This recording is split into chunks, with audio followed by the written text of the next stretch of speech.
হ্যাঁ, বাপরে বাপ, একদিনই এমন নদীতে পানি বেড়ে গেছে। এভাবে বাড়তে থাকলে তো দুদিনেই মাঠ ঘাট সব পানিতে একাকার হয়ে যাবে।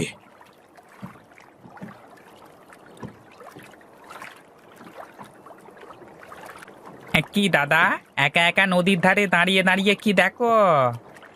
দেখবার মতো তো কিছুই নেই রে। নদীর পানি কিভাবে বাড়ছে তাই দেখছি। হ্যাঁ, পানি বারবার কমবার সাথে তোমার কি সম্পর্ক বলো তো? কেন রে?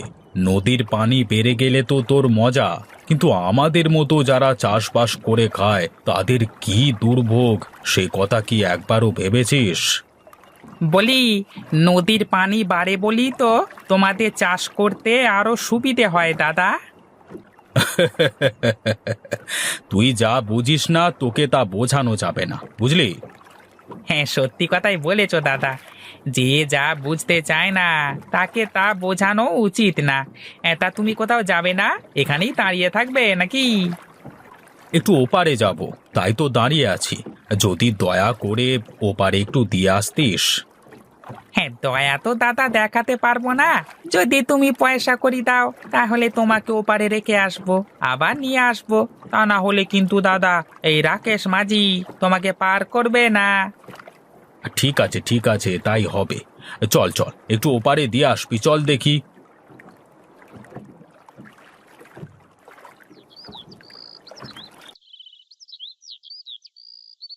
কই গো বৌমা, তোমার কি ঘুম ভাঙলো? বেলা কত হলো? এ কি মা, আপনি কেন উঠোন ঝাড়ু দিচ্ছেন?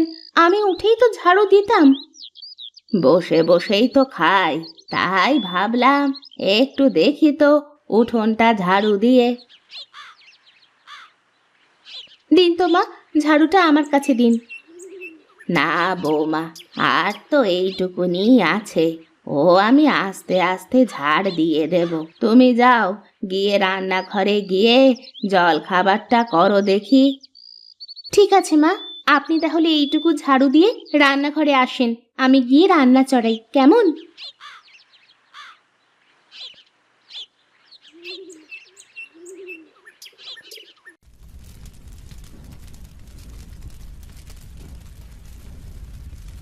আহা, কি ঘ্রাণ! বাইরে থেকেই বোঝা যাচ্ছে যে বাড়িতে ইলিশের পাতুরি রান্না হচ্ছে। আপনার ছেলে তো ইলিশ ছাড়া কিছুই বোঝেই না, শুধু ইলিশ খাই করে। জানো বৌমা, ছোটবেলায় প্রীতম যখন আমার পেটে, তখন তোমার শ্বশুর মশাই খালি ইলিশ এনে এনে আমায় খাওয়াতো। আমিও না ইলিশ বাদে ভাতই খেতে পারতাম না। এজন্যই তো আপনার ছেলেও ইলিশ পেটুক হয়েছে, তারও তো ইলিশ ছাড়া খাওয়াই হয় না। বলি, পাগলটা কখন বাড়িতে ফিরবে, কিছু কি বলে গেছে নাকি? না মা, কিছুই তো বলে যায়নি, দেখলাম খুব ভোরে উঠেই চলে গেল। কখন যে কোথায় যায়, কি করে বেড়ায়, কাউকে তো কিছুই বলে না। শোনো বৌমা, তোমাকে আমি বলে রাখলাম, আজ প্রীতম বাড়িতে আসলে তুমি ওকে সোজাসুজি বলে দেবে, যেখানে যায় যাই করুক তোমাকে যেন সব বলে যায়। ঠিক আছে মা, আমি বলবো। তোমাদের এত করে বলি একটা বাচ্চা কাচ্চা নাও, সংসারে একটা বাচ্চা কাচ্চা আসলে কত ভালো লাগে। এ আবার লজ্জার এমন কি? শোনো বৌমা, এসব কাজে না দেরি করতে নেই। আমারও তো শখ করে নাতি নাতনির সাথে একটু খেলি। এসব কথা আমি আপনার ছেলেকে বললে তো সে আমাকে পাগল ভাবে, কি সব বলে। ঠিক আছে, আজ আসুক বাড়িতে, তারপর আমি বলবো।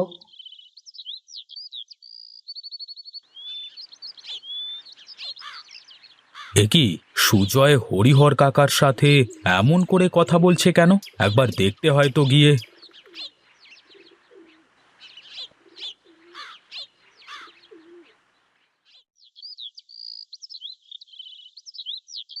কি হয়েছে কাকা? বাড়ির ভেতরে এত চেঁচামেচি কিসের? বাইরে থেকে শোনা যাচ্ছে। চিৎকার চেঁচামেচি হবে না তো কি হবে শুনি? আহা, কি হয়েছে বল দেখি সুজয়। কি আর হবে দাদা, এই যে দেখছো না আমার বাবা সারা জীবন কি করেছে আমার জন্য, এই ঘরটুকু ছাড়া আর কিচ্ছু করেনি আমার জন্য, কিচ্ছু না। কি বলছে? দেখ দেখ সুজয়, তোর কথায় এই বয়স্ক মানুষটা কিভাবে বাচ্চাদের মতো করে কাঁদছে। ওকে কিছুই বলবার দরকার নেই রে বাবা, ও তো ঠিকই বলেছে। কি করলাম আমি ওর জন্য? কাকা তুমি কেঁদো না তো, যাও তুমি ঘরের ভেতরে যাও। সুজয় চল, তুই আমার সাথে বাইরে চল।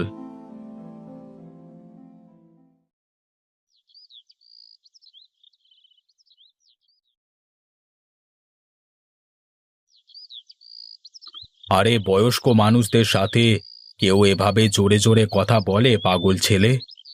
কি করব দাদা বলো, আমার জন্য সে কি করে দিয়ে গেল। করি তো জেলের কাজ, একটা ভালো নৌকা নেই যে বড় নদীতে গিয়ে মাছ ধরব। সবই তো বুঝি রে পাগল। শোন, বাবা মা তোকে যে এই পৃথিবীর আলো দেখিয়েছে এটাই তো অনেক কিছু, আর তুই আমি তাদের জন্য এইটুকু কষ্ট করতে পারবো না? দাদা, আমার যে আর সহ্য হয় না। আমার চারপাশে সবাই বিয়ে করে সংসার করছে, কিন্তু দেখো আমার কিছুই করবার নেই। মন খারাপ করিস নে, শোন শোন, আমি তোকে বলি, কালকে তুই আমার সাথে দেখা করবি কেমন? আমি তোকে একটা বড় নৌকো কেনবার ব্যবস্থা করে দেব। তুই সেই নৌকা করে বড় নদীতে গিয়ে মাছ ধরবি। তাহলে তো ভালোই হবে দাদা, বড় নদীতে গেলে তো আমি ইলিশ মাছ ধরবো। আরে বাহ, তাহলে তো আমারও ভালো হবে রে। তুই রোজ আমাকে ইলিশ দিয়ে আসবি, রোজ রোজ নদীর তাজা তাজা ইলিশ খাবো। ঠিক আছে দাদা, কালই আমি তোমার সাথে দেখা করব।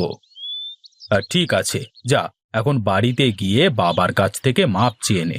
আর কাল থেকে যে এত বড় একটা কাজে যাবি, তাতে বাবার আশীর্বাদ নেওয়া লাগবে না।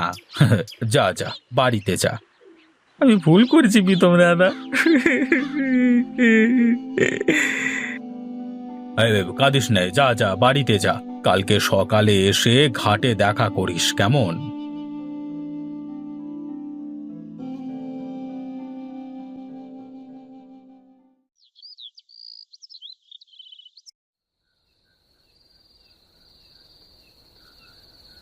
কি গো, আজ এত চুপচাপ কেন? তুমি তো কোনো সময় এমন চুপচাপ করে বসে থাকো না। কি করব? তুমি তো সারাদিন কাজে কামে বাইরে থাকো, আমার তো ঘরে একা একা থাকতে হয়।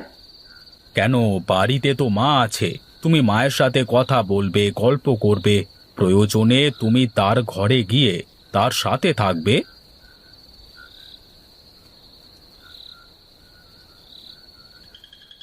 মা, তো তুমি তুমি এত রাতে এখনো ঘুমাওনি? ঘুম তো আসে না রে বাবা। তুই এই যে বলছি বৌমাকে আমার সাথে গল্প করতে, আমার সাথে থাকতে বলি, এভাবে কতদিন? আমি কি সারা জীবন বেঁচে থাকবো? মা, এসব কথা বলো না তো। আচ্ছা, তুই কি বুঝিস না বাবা? আমারও তো নাতি পুতি নিয়ে খেলতে ইচ্ছে হয়। সময় হলে ঠিক হবে মা, তুমি অত চিন্তা করো না তো। দেখলেন তো মা, এবার তো বিশ্বাস হলো আমি আপনার ছেলেকে কম বলিনি। বুঝিস নে কেন রে তুই? এবার একটা ফুটফুটে দাদু ভাই আমার চাই চাই। ঠিক আছে, যেদিন আমি 100 কেজি ওজনের ইলিশ খেতে পারবো সেদিনই তোমাদের কথা শুনবো। দেখেছেন মা, 100 কেজি ওজনের ইলিশ আবার হয় নাকি? হয়তো বৌমা, কেন হবে না? আমার বাবার বাড়িতে তো আমি 200 কেজির ইলিশও খেয়েছি, তারপরেই না প্রীতম হয়েছে। অনেক রাত হলো, আমি ঘরে যাই, ঘুম পাচ্ছে। মা, কিন্তু এত বড় ইলিশ পাবো কি করে আমরা? ও চিন্তা তোমার করা লাগবে না, আমি দেখব। তোমরা এখন খাওয়া দাওয়া শেষ করে ঘুমাও।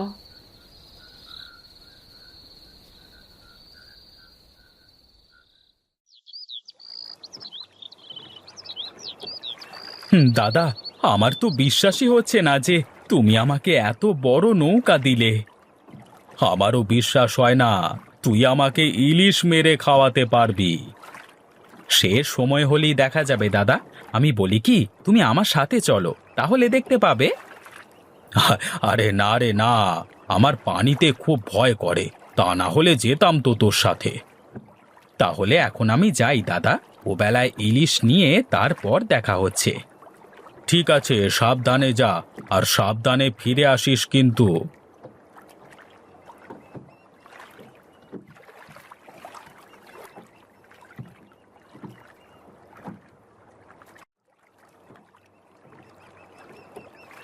কি খবর দাদা, ওপারে যাবে নাকি?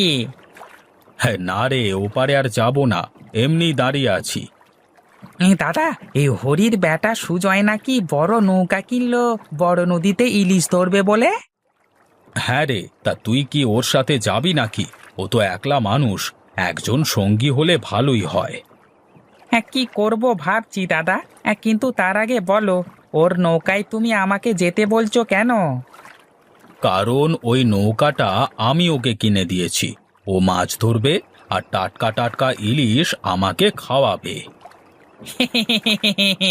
তাই বলো, তাহলে কিন্তু দাদা তুমি সুজয়কে বলে দিও, আমি কিন্তু কাল থেকেই ওর সাথে মাছ ধরতে যাব।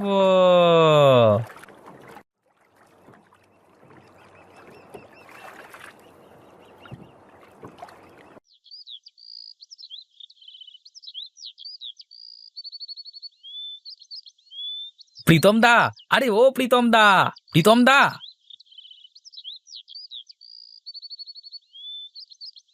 হে মা, এ তো অনেক বড় মাছ। কোথায় পেলে তোমরা এত বড় মাছ? হ্যাঁ দাদা, আমরা আজ নদীতে গিয়েই এই মাছটা জালে আটকিয়েছি, অনেক কষ্টে ধরেছি মাছটাকে। আমার তো বিশ্বাসই হচ্ছে না রে, এত বড় ইলিশ কিভাবে হয়? দাদা, আমরাও তো প্রথমে ভেবেছিলাম কোনো প্রাণী হবে হয়তো, পরে দেখি একটা ইলিশ। যাক, এবার তাহলে আমাদের সকলের মনের আশা পূরণ হবে, তাই না মা? হ্যাঁ হ্যাঁ, এটা তো 100 কেজির ইলিশই ধরা চলে। ওহ, তোমরা থামবে একটু। তারপর সুজয় বল, এবার এই মাছ দিয়ে কি হবে? দাদা, এই মাছটা তোমার, বৌদিমণি মাছটা রান্না করবে, আর আমরা সবাই মিলে মজা করে তা খাবো। বেশ বেশ, এবার তাহলে তোরা মাছটা রেখে যা, মা আর তোদের বৌদি রান্না করুক, তারপর আমরা সবাই মিলে ও বেলায় একসাথে বসে খাবো। ঠিক আছে দাদা, তাহলে আমরা বাড়ি থেকে আসছি।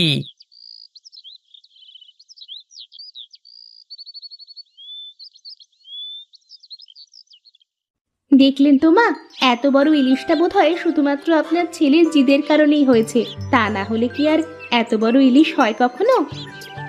যাই বলো না কেন মা, আমার এবার নাতি নাতনির মুখ দেখা আর কেউ ঠেকাতে পারবে না।